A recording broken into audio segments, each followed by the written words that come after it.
What's happening, everybody? Welcome to another episode here, the Side Guys Football Forum. I'm one of your co-hosts, Norman the Side, joined as always by my good friend, my good buddy, the other half of the Side Guys, Tad the Side. And Tad, Combine Week. It is upon us now. Yeah, so we're now recording a little bit later in the week, but we're still recording it. Hopefully, by the time this drops, it should be the first day of drills for the Combine, because not a lot of people know this, Tad, but the Combine actually starts on Sunday. Yeah. So all these players come in on Sunday. They do their interviews. You also see the interviews with like all the GMs and coaches, whoever's in attendance. They take like their registrations. They do their measurements. All that happens before you actually see the drill. So even though NFL Network only airs the drills from Thursday to Sunday, they're there all week. And so it's like, yeah, they've been there since Sunday. And so, yeah, tomorrow, or I guess as of recording it is tomorrow. By the time you listen to this, it'll probably be the same day.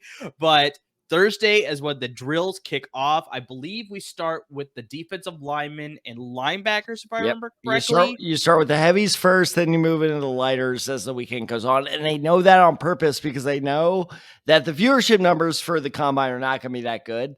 But they're going to be slightly better if they do the receivers who are more likely to run the 4.2 40. That's why they save those till Friday and Saturday, because they know, okay, those will be our viewer getters. But no, it's funny because I actually forgot about that until Tuesday. I was bored at work, sitting there proctoring a bunch of kids who were taking the tests. They're all done. We're just sitting there waiting for the rest of school to be done. I'm like, you know what? I'll jump on ESPN. Probably should not be admitting this on video.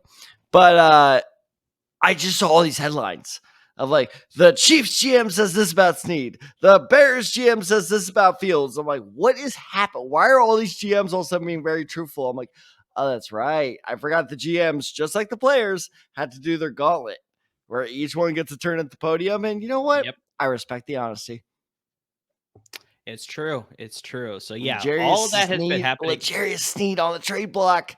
How about that? Yeah, it's very possible. It's very possible. But I mean, the same thing happened with Charvarius Ward. They didn't want to re-sign him. He ended up signing with the Niners, obviously. So, I mean, yeah, they could be losing out on one of their premier corners again. But we'll see how that all plays out. Because, I hear Indianapolis is wonderful this time of year. Slightly cold. Sure. They play in a dome stadium. They'll be fine. Frigid. Exactly.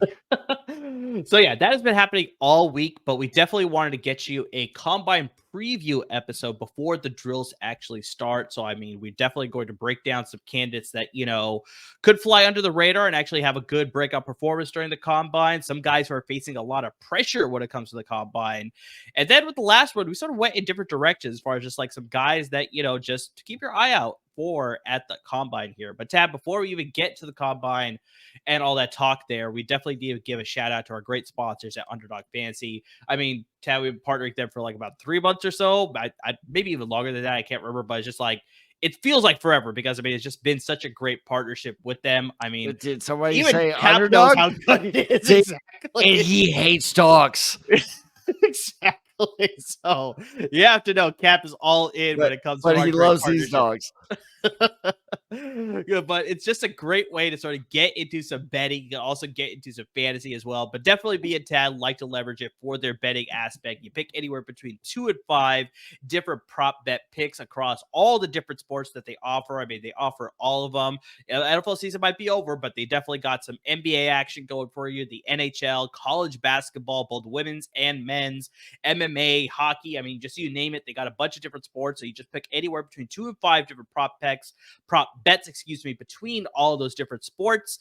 And the more bets you make, the more money you can potentially win.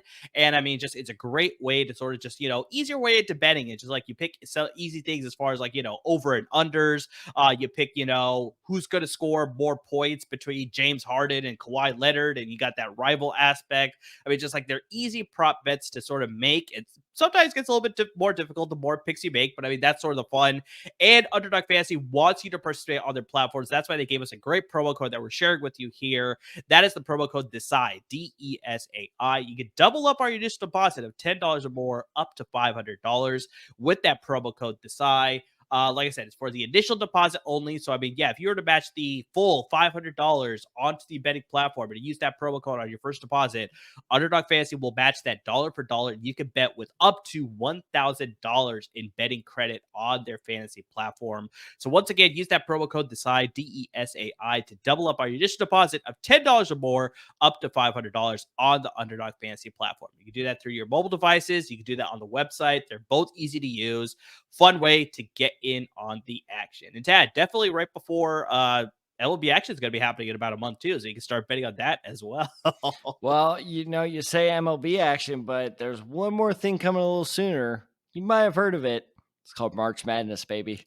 That is true. I did bring up college basketball for sure for both men's and the women's, but yes, 100%. That is definitely going to rile up a lot of folks. Not only are you going to be doing some brackets, but you can also do some profits as well on the Underdog Fantasy platform. We are so going to end up running the LAFB bracket tournament, aren't we?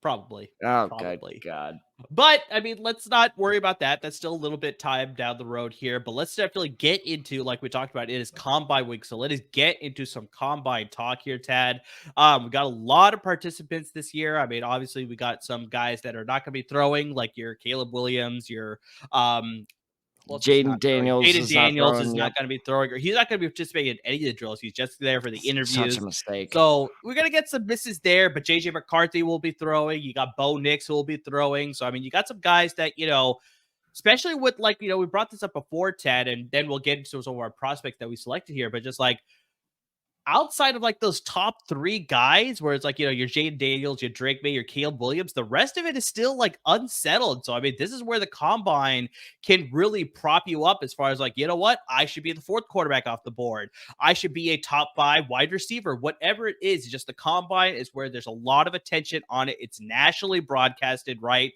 So there's a lot of people viewing this, making their own Twitter comments. I'm pretty sure we'll be making our Twitter comments as well on some of these performances, but just like, this is a really good stepping stone for a lot of these guys that maybe have gone unnoticed throughout the college football season, that now that here in a combine setting here with a bunch of their peers, they can sort of set themselves apart and also set themselves up with another good performance at their pro day, which will happen like maybe a couple weeks later, down maybe a month at the most there. So let's get into the prospects here, Tad. Let's start out. Like, I mean, we're talking about this as a stepping stone. We're talking about this as like a chance to really just showcase your skills, and clearly, we got the sirens are here.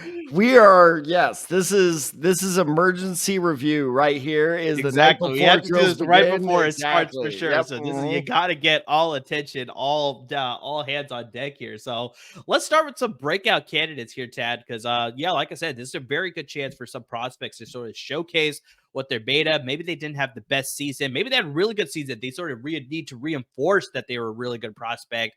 And so the combine is a really good chance to do that. So Tad, I'm going to pass it to you here. Who do you think is going to be a breakout guy during the combine that after it's all said and done, people are going to be talking about this guy quite a bit? So this is, I don't know if he quite counts as a breakout because he will be a first rounder at the end of the day. It's just, it's dependent on where he goes in the first round. And that's where he breaks out, in my opinion. And that is, I almost said Andrew Wiggins. Which shows what basketball mood I'm in. Basketball's on the mind right now. Hold on, I gotta fix the banner here. I've been doing so much NBA betting with Underdog Fantasy. And Andrew Wiggins than the Golden State. Is he even a Golden State Warrior anymore? He is still a Warrior. That's there for you sure. go. Not much longer with Kuminga. But point being is not Andrew Wiggins. Not Andrew Wiggins. My breakout candidate is Nate Wiggins, at the cornerback at Clemson. Now, the reason I have him as breakout candidate is because, and this goes into what I've been saying since August, and we'll touch on our August draft episode later, trust me, is that this is one of the deepest drafts across the board. I quite literally mean across the board in this case, whereas like the draft board, I'm looking at it, I'm like, this is crazy. Any other year, this position group would be the strongest position group by a mile. And really, there are no super weak position groups, but corner is one of the deepest ones in this year's draft. And that's both good news for us fans, but that's also bad news for the players themselves, because who is the top corner in this draft? I don't even think that debate is going to be settled once Roger Goodell begins the draft. And it's just, I mean, you could honestly say there are, 5, 6 guys in the running for the top corner in this year's draft? Easily. So personally, as of now, I think it's Nate Wiggins. So the reason I say that is he is a 6'2", 185-pound corner out of Clemson. And look, a lot of these measurements are still need to be confirmed by teams. A lot of these medical exams are still going to need to be confirmed by teams. We'll also touch on that later. But I think he's going to come in around that measurement. These are not BS, college measurements. He's actually that tall. He's actually that slim. And good God, does he play like it. It's funny because I watched back my performance of our NFL draft live stream, which we will be doing again this year, by the way. And my biggest complaint about myself was I kept saying this player needs more refinement with basically every player after the first round. And also with corners, I kept saying I don't like their hip fluidity or I don't like their transition ability.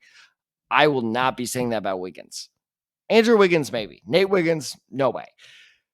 This dude's ability to either play off coverage where he's like 10 yards down the field, but he is right on you within, a second and a half is crazy. His press coverage could use a little work, but in general, that press coverage complaint is the only weakness I can find in his game. He is such a ferocious tackler. Maybe he could use a little bit more wrap-up practice, but that's very easy to coach up. He is a hard hitter. He is a physical player. He is fast as shit. Touch on that in a bit. This is the all-around corner. But he's kind of jumbled into all these guys. You look at, oh, God, I hope I'm saying this one right. Quinyon Mitchell? There you go. I got that one right. Okay, there we go. 1 for 1. At Toledo, I know he's shooting up a lot of people's draft boards. I will admit, I've yet to watch any tape on him. I'm excited, though, because, a small schools guy being considered as one of the, not just a first rounder, as one of the first guys at his position. It's true. It's true. Interesting. It's very interesting. It kind of reminds me a little bit of Witherspoon versus Gonzalez. You got the big school guy in Gonzalez versus the small school guy in Witherspoon. And, props to where it's due. You won that debate. You have Terrion Arnold. Terrion Arnold, yep, out of Alabama. Okay. Which is super interesting because I've seen him mocked a lot to the Colts. So I'm going to be paying. I wouldn't be upset about that. Oh, no, neither would I. But I'll be paying very close attention to him. You got Kool-Aid McKinstry, best nickname in this year's draft. And then you have guys like Cooper DeJean. Yep, got that one right too. Barefoot DeJean Blue Knights. What's the song name? I have no idea. I'm workshopping. It's the Jake Owen song, Barefoot Blue Jean Night. So it would be Barefoot DeJean Night. There we go. Sure. Why not? You don't like that? Why not? No. You don't like that? Really? That was the favorite for my fantasy team next year. Okay, we'll use it then. DeJean Night? Sure, no? But I've never even heard of this song before. Oh, I mean, well, you're just buried under a rock then. Bear, read, get bear. Not nothing. Really. Bare feet. I still don't know what you're talking about. So it's like you're just falling on deaf ears. I really don't know what you're talking about. All right, I'm sending you a Spotify link after this. Point being is Cooper DeJean, while I really like him, he's basically only known for his speed at this point. That's selling him short. His cover skills are good, but he's only in the running as a top corner because of his speed. Otherwise, he'd be 2 or 3 on most everyone's list. Bottom line being is this is a very, very crowded cornerback class this year. The combine is where you can set yourself apart. I think DeJean's going to set a name for himself because his 40 times is going to be insane. Other than that, I don't really see any corner really killing it at the combine except for Wiggins, because while DeJean's 40 time is also going to be great, Wiggins is going to be great as well. Most projections I've read have had him in the 4.3 range, which very well could finish him as the best in the combine. It's possible. So I think that Wiggins, along with, all the agility drills, I was trying to find a name for this. Maybe you have it. Is the drill when the coach is like this with the ball and making him like as they're backing up? Yeah, I think it's just tracking ball. Like I don't know if the actual name for the drill, but just like, yeah, I know exactly what you're talking about. So for those of you who don't know, it's the drill where the DB has to do the back pedal as if he's in deep coverage, and the coach points the ball in random directions, and they have to shift. And then at the very end, they break off and then get I think they just called the back pedal drill, if I remember correctly, too. All right, there we go. Back pedal drill. We're run with that. I'm not sure. I'm telling you right now, Wiggins is going to kill that.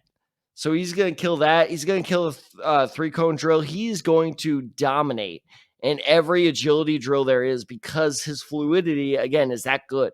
A normal main complaint of mine when it comes to draft prospects is a strength of his. So I think he's absolutely going to blow up here. He's going to break out, and he is going to sneak in to not just top 15 consideration. I would not be shocked if we hear Wiggins' name called, Andrew Wiggins, called in the top 10. That was great. That was a great joke. That was seamless.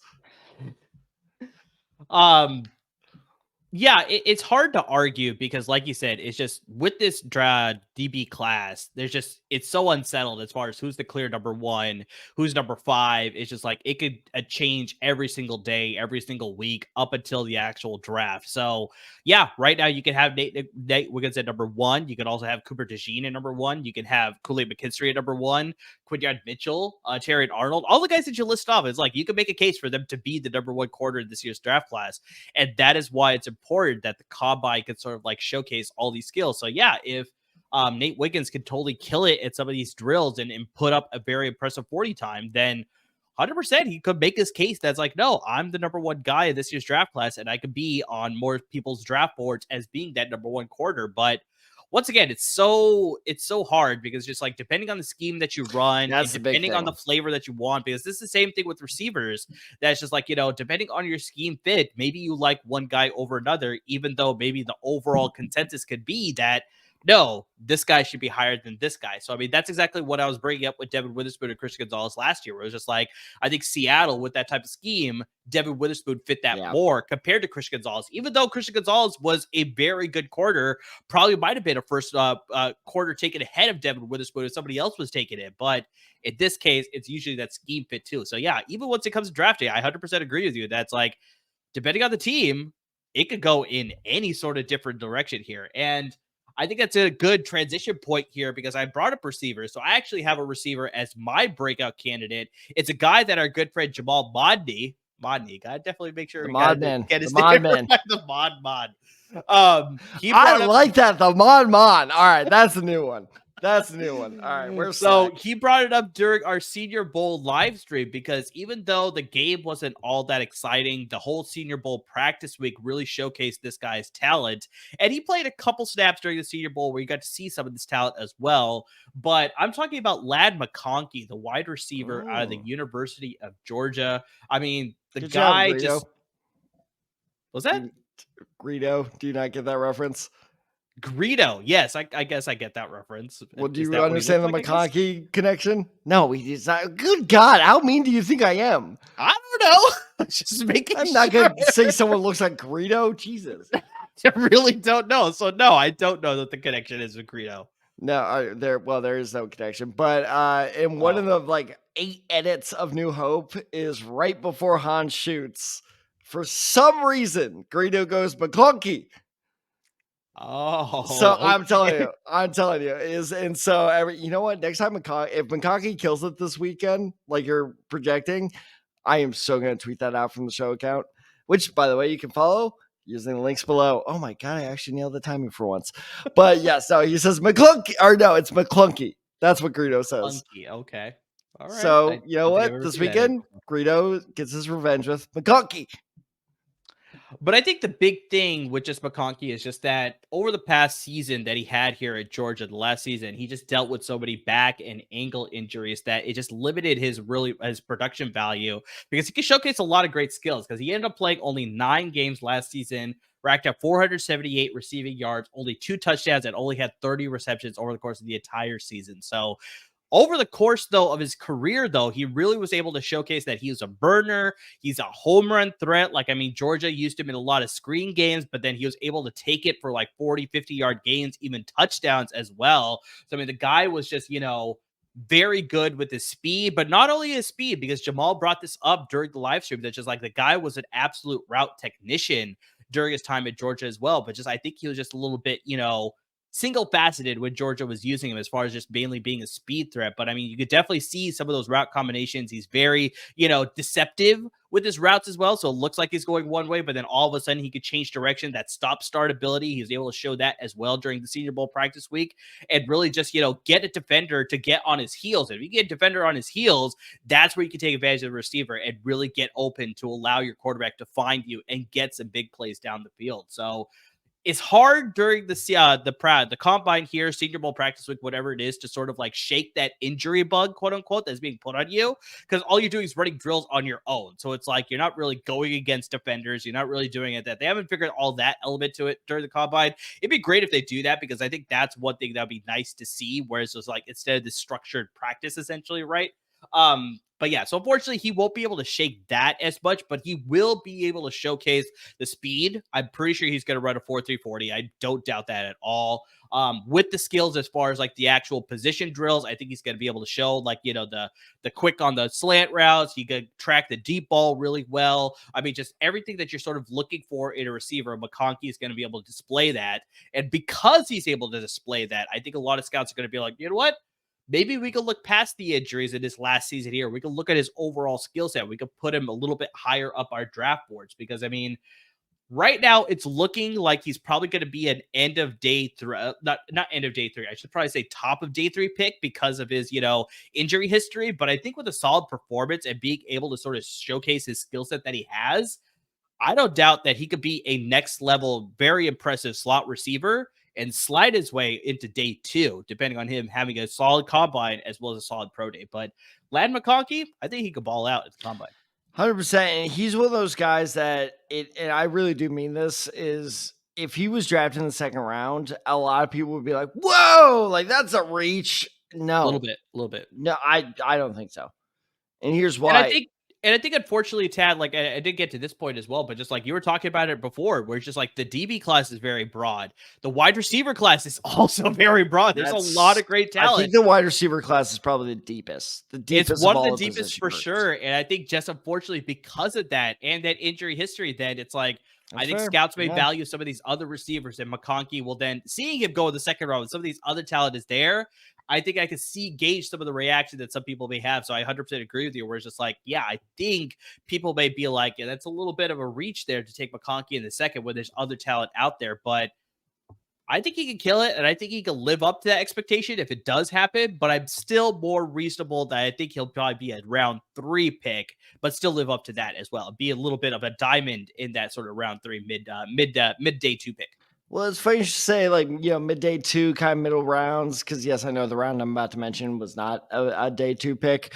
But so, my students were testing this week. So I was playing Immaculate Grid with the only football adept student I have. And but he beat me on a CD Lamb bet earlier this year. Got it. Okay. Yeah, it was during his hot streak. And I'm like, there's no way this keeps going. He was like, what a bet? I was like, sure. So I give him 3 starters. But anyway, point being is he and I are playing Immaculate Grade, and one of the columns was first round picks of the Rams. And I promise this is going somewhere because it seems like I'm going somewhere random. And he looks at me and just instantly goes, Puka Nakua. I looked at him, I could just go, not first round pick. And he looks at me very surprised, like, really?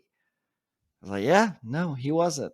And I'm not even joking. Then he looks at me and goes, Cooper Kupp. I'm like, also not a first round pick. He's like, really? I'm like, yeah, no. But what do both of those guys have in common? They are exactly like what you said, very exact route runners. That is how they create space despite their, and I hesitate to even use this word, physical limitations, where, okay, maybe they're not the fastest guy on the field. Maybe they're not, the strongest guy on the field, but just the way they understand how to create space makes them just absolutely deadly. And with McConkin, am I saying that right? McConkin? It's McConkey. McConkey, whatever. With that guy from Georgia who I hate because I will forever hate Georgia. I refuse to learn anyone's name besides Stetson Bennett. And by the way, hope you get well, buddy. And Brock Bowers, because he's just so much fun. I love Brock Bowers.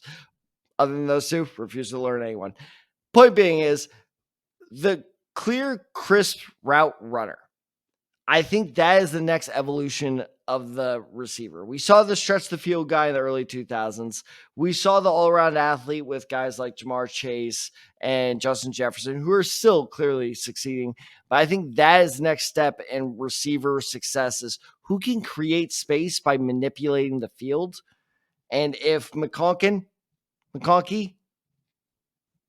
what was the one that Credo said? Or McClunky? Yes, yeah. If McClunky can make that space, then yes, I think he will be hugely valuable. And it's kind of like what we were talking about going back to the corners, is if it's the right scheme fit, reach for him. Go for it. Because if you can make the most out of that, that is a hugely valuable skill. It's going to be interesting to watch, especially because, like you said, this receiver class is going to be interesting. Especially guys like, you have freak athletes like Keon Coleman going this weekend. You have guys like, honestly, even Marvin Harrison Jr. Can Marvin Harrison Jr. play himself into the top 3?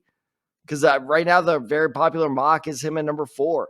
Can he change it? Because if he can play himself where, Washington all of a sudden considers, maybe we should go after, like, maybe bring Kirk Cousins back, and then all of a sudden, like, we're a wild card number 2. There's a lot of time left between here and the draft. And these combine performances are going to shake things up in a major way. Yeah, a lot of receiver talent. You got your Troy Franklin from Oregon, Keon Coleman, Florida State, like crazy. Adonai Mitchell out of Texas. I mean, just Jalen Polk out of Xavier Washington. Worthy. Yep. Xavier Worthy for sure. So, I mean, there's a lot of guys that have a lot to prove, and the combine is going to do that. But let's start turning the tables here a little bit to an extent. And obviously, we're talking about some breakout candidates here, but who's our guy that just maybe he's facing a lot of pressure? That's like, depending on the season that they had, they really need to sort of duplicate that performance at the combines. They really need to have a good performance at the combine. Maybe it's guys that just, guys like, I don't think either of us brought him up, but Michael Penix Jr., who had a terrible national championship game, he's facing a lot of pressure as we get into the combine here, as far as like, can he really throw well and do all these drills pretty well, or interview well? I mean, just like, can he shake all that off? So, I mean, just there's lots of players like that too. So just who's a guy that you think is facing a lot of pressure? You mentioned him. Michael Penix Jr. My bad. I totally forgot that you picked him. I thought you picked somebody else. No, I'm okay that I thought you picked somebody else. I'm totally okay that you did, though, because that shows how much pressure he is. That he's your go-to candidate. That he's just like, this guy's probably high on that list. He's high on that list for sure. He is high on everybody's list. This dude is facing so much pressure because not only again, I'm actually glad you mentioned him just like off the top of your head, because that's the whole thing. Everybody's thinking of Penix Jr., but here's the thing. Everybody's thinking of you. That means you had the most pressure, right? So you look at the kind of what you mentioned before as well, is like just the last couple months he's had a rough couple months where, yes, he had that horrific national championship performance. And trust me, I'm well aware of how much a horrific national championship performance can affect your draft status. Yeah. Real rough. R.I.P. Max Duggan. Is he on a roster? I don't even think he's on a roster at this point. I think he ended the season on the Chargers practice squad, if I remember correctly. I'll take it. Could be wrong. Could be wrong. I will take it. They released him a couple times, and then I think they finally brought him back at the very end. But I could be back and forth. Make it your damn mind, Chargers. Point being is, so Penix Jr. had that awful performance against Michigan.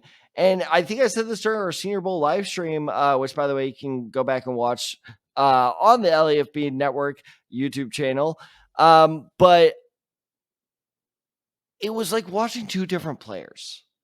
So I watched a lot of Penix's tape because I had the quarterback group going into that game that I had a scout.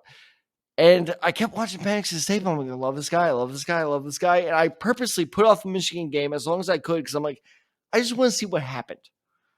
I think it's going to be interesting. And I'm not saying he is this next player. I'm just saying it's scaring me a bit because it does remind me of this, where I go back to, God, I'm trying to think of the year.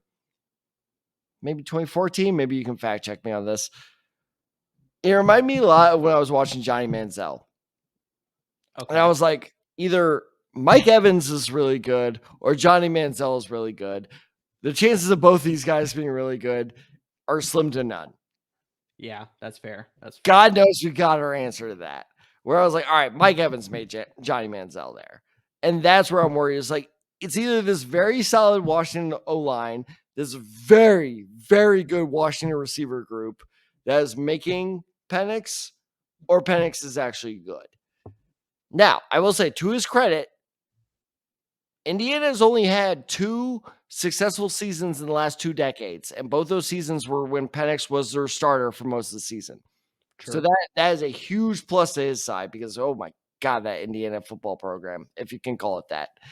So, oh no, is Bob Knight going to go? Oh, wait. Watch a chair drop on me from heaven. Or, come up from above. Wow. You really went there. Come on, man. I had to. But point being, you didn't have to. You didn't. It was right there. It was too tough. You could have left it alone. You could have left it alone. Well, Bob and I could have left the chair alone.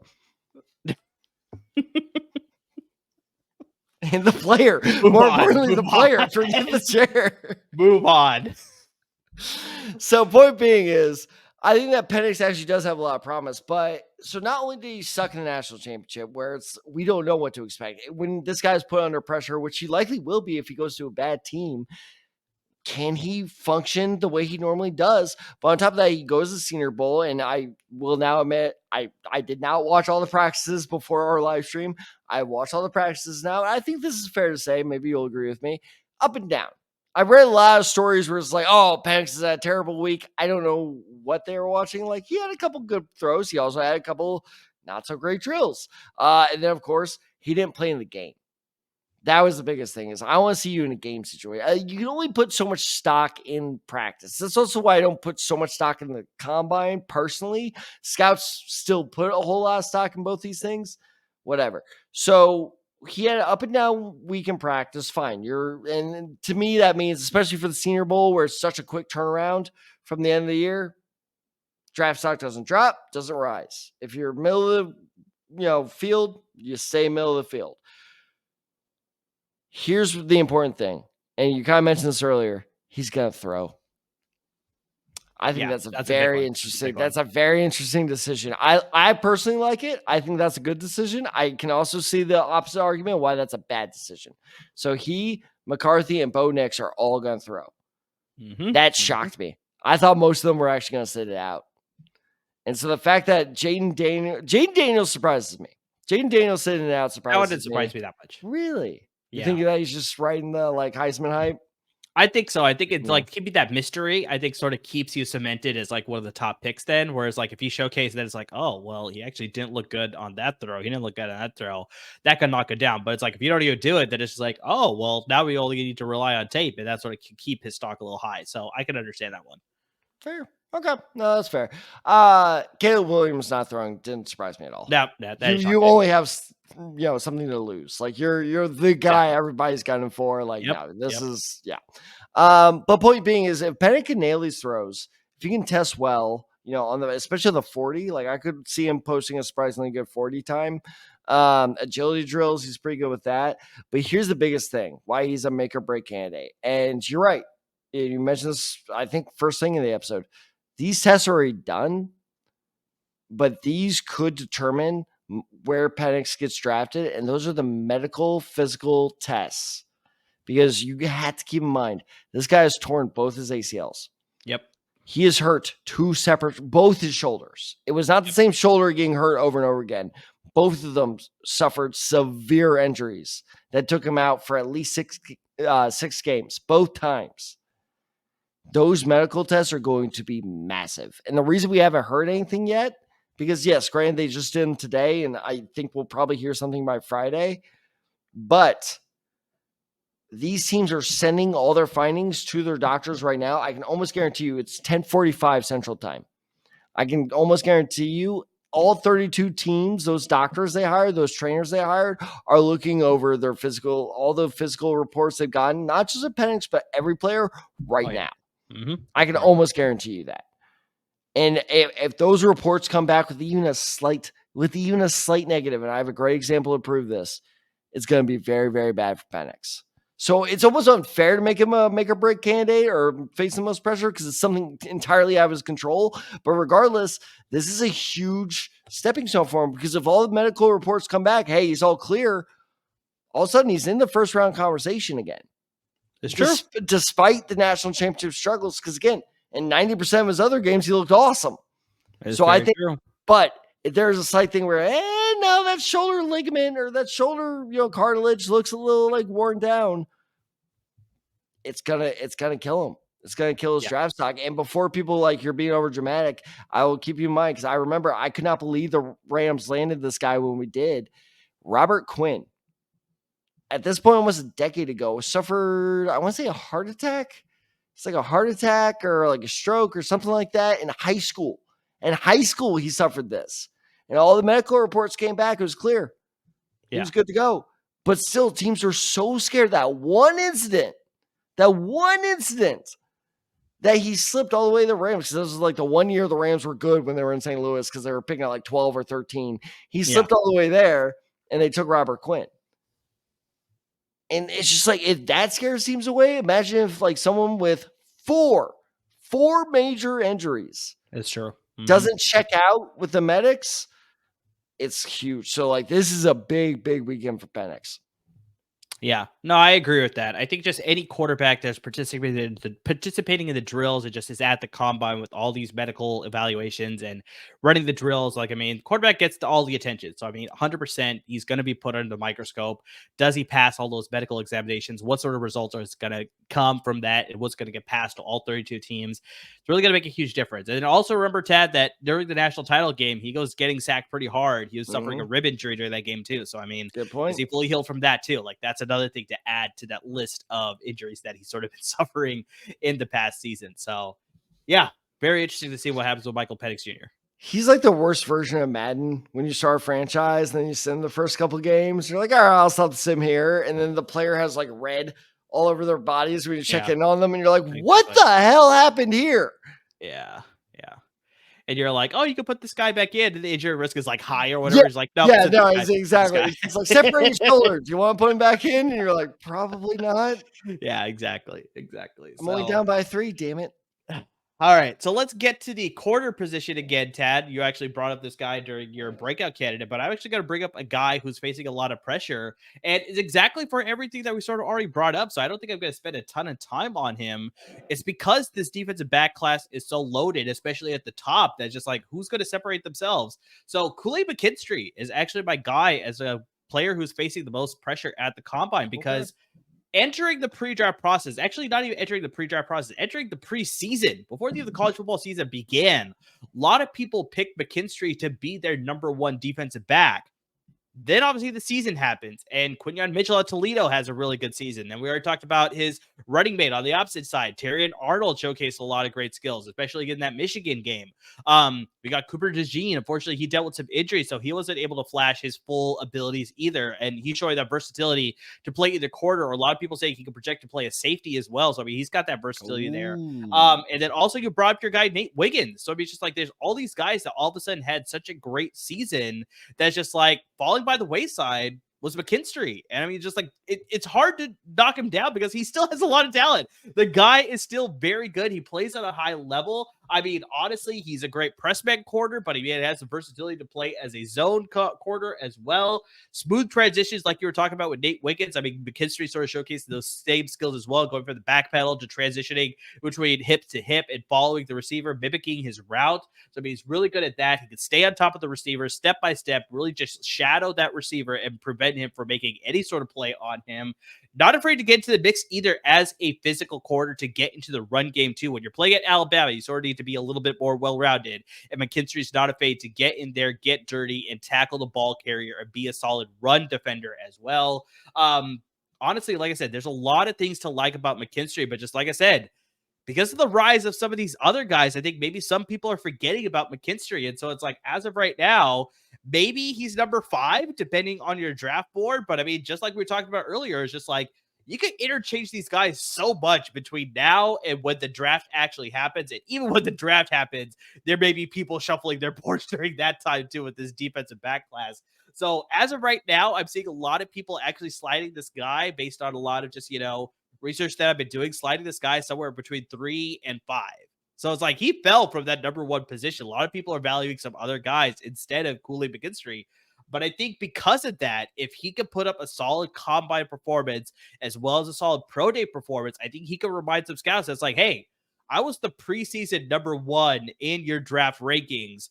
I'm here to prove that I'm still that guy. And so honestly, even if he stays as like that 4th or 5th corner off the board, the team may end up getting an absolute steal then with McKinstry going at the bottom of the first or possibly even the top of the second, depending on how the first round shakes out. That would be crazy. But just you'll get an absolute steal of this guy if he can sort of back it up and remind everybody it's like, hey, I'm the guy. I should be number 1. There's a reason that I was a preseason number 1 across a lot of people's draft boards. So he's facing a lot of pressure because he's got to back it up, because in case he doesn't back it up, he 100% will sort of cement himself as like not that number 1 guy. Maybe he can sort of stay at number 2, possibly number 3, but you're looking at possibly a number 4, number 5 spot off the board for the defensive back class. So yeah, I think he's facing a lot of pressure. He's got to have a good performance, I think.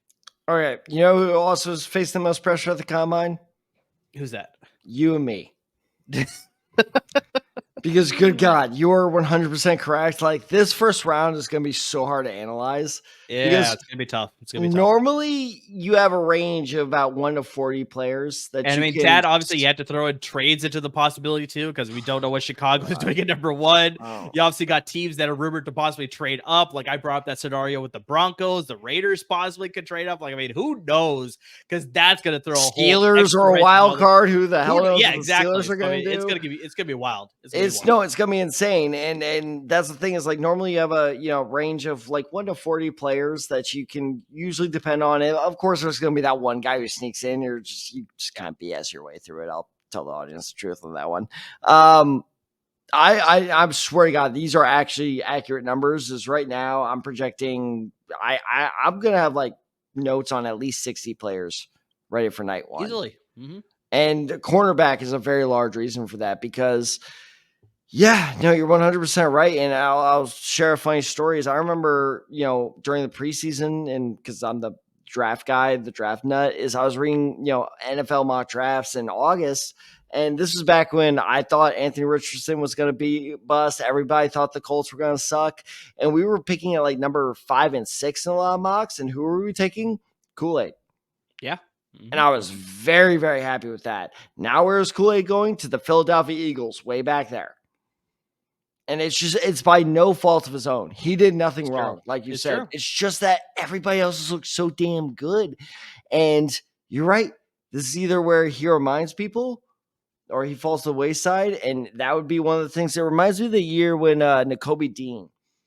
I was singing Nakobe Dean's praises. This is a guy on a great college team who did amazing this year. Why is he falling? And lo and behold, he fell all the way to the Eagles, which was very annoying. And it would not shock me if Kool-Aid was that guy this year. So no, there's a lot of pressure riding on this guy this year. Yeah, 100% agree with that one. All right, Ted, let's get to a couple more guys here, but we don't really have sort of a classification for some of these guys. We'll go back to the generic banner. Yeah, exactly. So I mean, we're going in different directions here. So I mean, just who are a couple more guys that you want to bring up as far as like, guys to keep an eye on during the combine here? Well, Amir, so here's the new idea you and I had playing this episode was, you know what? why overplan? Let's just do a third random segment. A little bit, yeah. So I was just gonna have a very generic title for mine, but then you came up with a pretty good one for yours. A+, by the way. We're about to find out. A+, get it? Because Apple. Teacher. Oh, you Apple. wrote it already? Come on. See, oh, come on. That doesn't give anything away. So, my title is called Small School, No Problem. I like it. These are small school guys that I think are going to absolutely kill it and could really move into day 2 conversation.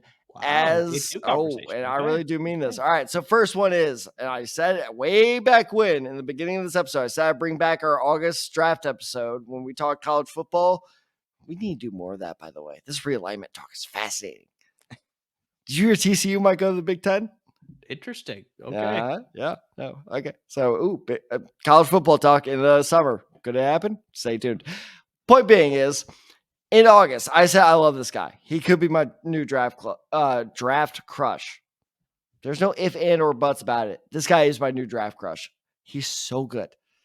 Isaiah Davis, the running back for the South Dakota Jackrabbits, also one of my favorite mascots in college football. South Dakota State. Thank you. South Dakota State Jackrabbits. That's true. He is not what the hell is South Dakota?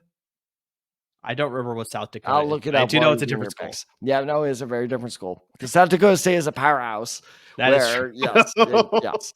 But no, I was, saying all these same things I'm about to say about this guy way back in August, and he did nothing but prove the same this year, where he is a powerful runner. His agility skills are off the marks good. And here's why I know this. And this is why I'm going to be keeping an eye out for him this weekend. His 40 time is going to suck. Yeah. I'm calling that right now. He is not a fast player. His 40 times probably, I'm going to call this probably going to be in the low 4.5s is my guess. I can see that. Yeah. Mm-hmm. And with a running back, that usually kills your stock. That usually drops you. And it's going to drop him. However, his agility, his ability to cut is so good that I think his 3-cone drill is going to be good. I think that his catching ability, he's a very good dual threat running back. I think he'll do everything else well enough where he will make up for that slow 40 time. So I'll be fascinated where his draft stock is this time on Monday. And you know what? I'm not calling this a comparison, but so far of the tape I've watched of him, he kind of reminds me of Elijah Mitchell. Okay. Interesting. Elijah Mitchell had a little bit more burst compared to Isaiah. Yeah, a little bit more speed for sure. But okay, I can see that a little bit. But just kind of the sneaky guy that you're like, all right, he's not fast. All of a sudden you're like, oh shit. And he's like 15 yards past you just because he's that shifty and he understands the offense very well. You can you know what it is? It's his field vision. Yeah, I can see that. Mm-hmm. But granted, I mean, you could say that about any Shanahan running back like that. Just good God. Also, this guy, I can't remember if we did this. It was funny. While I was making these notes, I was like, was this a private conversation between you and me, or did I get this on the live stream? Did I talk about Christian Haynes during the live stream? I think you did. You brought him up. I think I tried to force him in there towards the end, and you hadn't brought up a single offensive lineman. So I think you brought up Christian Haynes for a bit. I love Christian Haynes. That's fair. This dude's gonna be a monster. So he's got some good film to watch for sure. If you guys are sitting there being like, "Who the hell is Christian Haynes?" I don't blame you, because I just learned that his program was independent tonight. The UConn Huskies are an independent football program, just like the Notre Dame Fighting Irish. How about that? True. Mm-hmm. He's so good. He is the best guard in this year's draft. And before anyone yells at me about the Oregon guy, is it Powers Jackson? Jackson Powers? Jackson Powers Johnson. Damn it! Those damn hyphen names. Why do I always screw those up? Just call him JPJ. Ooh, I like that. So he's the best center for sure. I'm not touching that. But Christian Haynes is the best guard in this year's draft. And he went to UConn. And he made third team All-American for the Associated Press at UConn. God help that Associated Press journalist that just came back from the UConn game, was like, I actually got something. So no, he's so good. Now it's kind of interesting too, because this happens a lot with small school guys. Is the only real big hang up with Christian Haynes is his arms are short. That arm length, and this is kind of bullshit that makes me not like the combine, is that arm length is not going to come in very well. and that's going to hurt his draft stock. But Sure. I'm telling you, his bench press is going to be impressive. His 40 times is going to be impressive. He's an extremely athletic guard. He could end up being a top 3 guard in terms of agility drills, 40 time, all that stuff. And I think that just in general, he's going to kill the interviews because from everything I've read, he's just a great guy. And I think so. Right now, he's projected as a mid-second rounder to mid-third rounder. So yes, he's not exactly the sleeper, but I, honest to God, would not be shocked if Haynes became a late first-round pick by the end of this combine.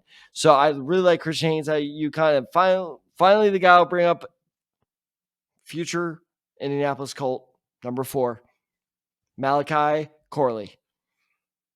I love this the name right. I don't know where he's going to get very close. I almost said Malachi. I know you did, but yeah, close. Got it right. I'm on my toes tonight. This man's a monster. 5'11", 210. I'll be fascinated to see that when the official measurements come out. I'm sure they've already come out. I just haven't seen them. I'll be very interested to hear. Have you watched any of his tape yet, or any of him? I haven't gotten to receivers yet, so yeah, that's definitely going to take some time because there's a lot of receivers that I want to watch. I'll be very interested to see your thoughts on it because at first when I saw, Western Kentucky, I don't judge a guy where he comes from school. I don't see like, oh, you went to North Dakota State, you must suck. I actually said in text to this Murray the other day, is like you and I are both singing Quinn Miner's praises when he was in the draft process. He was just rated by Pro Football Focus the second best guard in football this year. And where did he go to school? North Dakota State, baby. Go Jackrabbits. He did not go to North Dakota State. Did he not? Where'd he go? Went to Wisconsin Whitewater, man. Ah, shit. He was a D3 prospect. That's right. No, you're right. Who am I thinking that went to North Dakota? Some other North Dakota State guy did well. It doesn't matter. Dylan Radunes went to North Dakota State. That's who I'm thinking of. Damn it. Also, I know it's the Bison before people yell at me for being double wrong. Wisconsin Whitewater. Shit. Do you remember their mascot? I don't. I don't remember their mascot at all either. But yes, I remember it was Wisconsin Whitewater. But I usually tend to remember those very small schools that just like nobody would like. Hey, this guy came from here. Well, all right. Let me ask you this: do you remember the last guy from Western Kentucky that I told you would be good? Austin Reed. Nope. No, sorry, Bailey Zappi. Exactly. And Bailey Zappi's not like amazing, but he's a solid backup. I'd be happy. He started some games. Exactly. Well, I don't know if that's a good. I mean, Aiden O'Connell started some games. Doesn't mean he's good. Good enough to start, I guess. I don't know. Fair enough. Point being is, I think that Corley is going to be the receiver steal of this year. He's going to be next year's Puka Nacua. Not saying that he's going to break records, but he's going to be the receiver where everyone's like, how did this guy slip to the 4th or 5th round? How did this happen? His yard after catch stats are insane. And let me just give you one. This is insane. Over under, your favorite game of all time. 50 broken tackles in his career. Over. 3 years. Over. 69. Yeah, that's impressive. 69 broken tackles in his career. He is 5'11", 210 pounds. His explosiveness is insane. His yards after catch is exactly his strength. This guy's going to be a star no matter where he goes. This is not one of those things that we were talking with the corners where it's like, oh, it's scheme fit. I don't care what team this guy goes to. If they utilize him properly, not even just utilize him properly in the scheme, if they just find a way to get him in open space, he's good to go. He is the next big mid-round steal. If he posts a half decent, 40 time, you almost said it wrong again. I almost said. I caught myself though. You did. Malachi Corley. There you go. He is going to be a great small school guy to look out for, especially if he tests well. If he runs a 4.40, look out for it. I think my favorite thing about Western Kentucky this past season, I think I posted this in the LAFB Slack, is they did the helmets where the Hilltopper logo was the different position. So it's like there's the one throwing the football for the quarterback. There was the one like trying to catch the ball as a receiver. There was like the lineman one. I think there was a punter one too, if I remember correctly. But that was like my favorite thing to see, like the giant Hilltopper logo doing all these different things. I was like, fantastic. This is like the way you should be doing uniform stuff. Like this is fantastic. I love and no, it's funny you should say that because while I was watching his tape for research for this episode, is they have a great helmet where it's like this matte helmet, but with this chrome red decal, I guess, which is the word tops. Yeah, that's a good look. And he made this awesome catch where, by the way, it was a fantastic throw, but it just dropped between 3 defenders right into Corley's hands. And just like him getting up and spiking the ball with tops on the helmet, I'm like, that is so cool. A small school that has no right being this awesome. Exactly. I 100% agree with that one. All right, so I'm going to get to my topic here, and I'm going to try and get to this one pretty quickly. But I think the combine's going to prove that the apple doesn't fall far from the tree in this one, because there's 2 prospects that come from pretty impressive lineage, both former Niners, I should say specifically. Brendan Rice, son of Jerry Rice, obviously the Hall of Famer there, and Frank Gore Jr., the son of Frank Gore, future Hall of Famer, 100% sure for there. But just, I think both of those guys have just been playing really well. Frank Gore Jr. was the MVP of the East-West Shrine game. He had a fantastic performance in that game. Brendan Rice was at the Senior Bowl. He didn't do too much in the actual game, but during practice week, he was absolutely killing it during practice week as well. So I think both these guys can improve their stock as they get to the combine. I mean, Brendan Rice is just a physical receiver. He's got a great frame. He's more than willing to engage as a run blocker as well. Great speed, great athletic ability. And I mean, just he's the type of guy that, you're bringing up with Malachi Corley. I think Brendan Rice can also be a yards after the catch player. I think that's sort of the standard now when you're looking for a receiver. You need that guy that can sort of take those 2-3 yard receptions, turn them into 15 or 20 yard gains as well. So, I mean, I think Brendan Rice can do that. He's got all the raw tools to play the position. I think he just needs a little bit of refinement, a little bit more coaching up, and he could be a really good piece to any offense that drafts him. Currently, he's being drafted around the 3rd round based on a lot of mock drafts that I'm seeing. I think I can see that sort of, but with an impressive combine and the rest of the couple months here, pro day as well, he could slide into the end of the 2nd round. Now, he won't be a first-round pick. He won't be a first-round pick like his dad, unfortunately. He doesn't have that skill level. But I think he could end up going in the 2nd round towards the very bottom if he could sort of showcase his skills, especially with a very muddled class. If he could sort of improve himself, he could really go towards the end of that 2nd round. I can see it happening. So, Jerry Rice, whoa, hold on. Jerry Rice, first round out where? Oh, really? You're going to test me on this one? Mississippi Valley State. God damn it. So I'm going to get to Frank Gore Jr. now out of Southern Mississippi. Frank Gore out of where? Frank Gore out of Miami. You can't even get that one. Come on. There were so many good running backs on that roster. That was a gimme. Willis McGahee, Clinton Portis was on that roster. Clinton Portis, yeah. That was actually Clinton Portis saved my ass in Immaculate Grid the other day. So, yeah, you can't question me on that one. But Frank Gore Jr. out of Southern Mississippi, I mean, he is going to be ranked a lot lower because of his size. But honestly, that's not going to deter him from being a very good running back, because Frank Gore Sr., his dad, came in at 5'9", 212 during his playing days. Frank Gore Jr. comes in at 5'8", 195. So just a little bit shorter, a little bit less weight. But because of that, he has a little bit more speed than his dad had for sure. So he's able to showcase his speed a little bit more. But he also plays with that physicality that Frank Gore displayed a lot. You see that a lot during the Southern Mississippi tape that I was watching. He plays with some physicality. He likes to sort of get in there. He doesn't have to build, though, so he doesn't always like truck a lot of guys. But he's not afraid to sort of get in there, mix it up. If he builds up a little bit more muscle, maybe he could be a little bit more of a power back to go along with that speed. I think he has a very similar play style to his dad. His dad has even said that too. They had an interview with Frank Gore Sr. about just like, what do you think about your son? He's like, he has a very similar playing style to me. He's got a little bit more juice in the legs. So that's why he's talking about the speed. And the one thing that he can improve upon, which Frank Gore got really good at, was the pass blocking. But I think that you contribute that to his size. But I think if you could develop the technique, you can overcome the size factor there. But I mean, the guy is instinctive runner. He's patient, just like his dad was. I mean, see him so many times where he's just like waiting for the hole to open up, hit the ground running. He can find the one-cut runner sort of thing here. He's got some good catching abilities as well. So overall, like, I mean, a lot of people are projecting this guy to be a day 3 pick. I think somewhere around the 5th round. But I think depending on how well he does at the combine, it really showcases skills that's like, this is a Frank Gore clone. It's pretty much his son, which is really like a clone anyways there. But I think if people sort of see that, they're like, you know what? If we could get Frank Gore and get a little bit more speed out of a Frank Gore type of player, that's like, maybe we need to be drafting this guy on day 2. So I think day 2 may be like the highest that he could go as far as like the end of the round 3.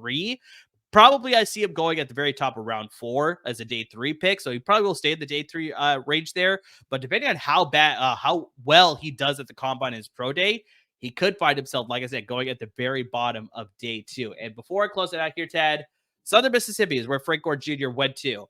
Besides Frank Gore Jr. and Brett Favre, can you name any other player that has played at Southern Mississippi? Oh, who is the quarterback? How dare you turn my own game against me? You bastard. Oh, God. What is his name? He's still in the league, isn't he? Shit. Is it a white quarterback?